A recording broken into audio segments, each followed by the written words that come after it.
आता फक्त हा डब्बा बघा, एकदा वारी बाहेर निघाल्यानंतर एकदम सर्व सन्नाटा, म्हणजे आयुष्यासारखं आहे. आयुष्य एक क्षणार्धात इथे उत्सव होता, आता उत्सव बाहेर आहे. यालाच आयुष्य म्हणतात. कधी सुख कधी दुःख, वेगळा विषय फुल.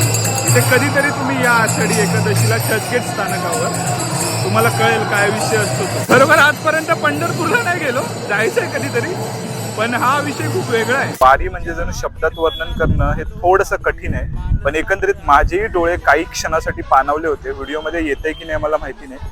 आणि एकंदरीतच प्रत्येकाच्याच चेहऱ्यावरचा आनंद पाहून वेगळ्याच प्रकारची भावना मनामध्ये निर्माण होत होती. आषाढीला वेगवेगळ्या दिंड्या एकत्र येऊन वारी बनते ना, तसंच काहीच आता आहे बघा.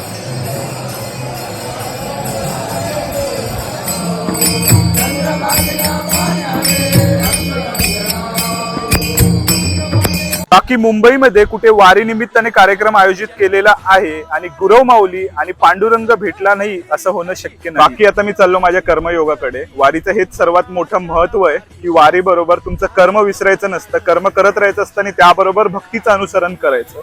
आणि हो, संध्याकाळी पाठपूजनाला यायला बिलकुल विसरू नका. संध्याकाळचे 7:03 झालेली आहेत. बँड्रा लोकल मध्ये बसलोय.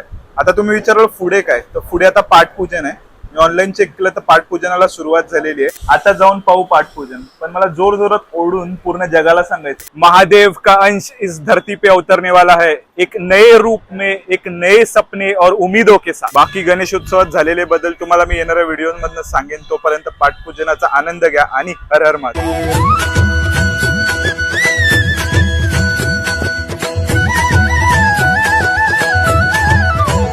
श्वास झालं जप माळ, मनची फळ्यानी टाळ, मेळ जीवाचा शिवाचा झाला अभंग जिण्याचा.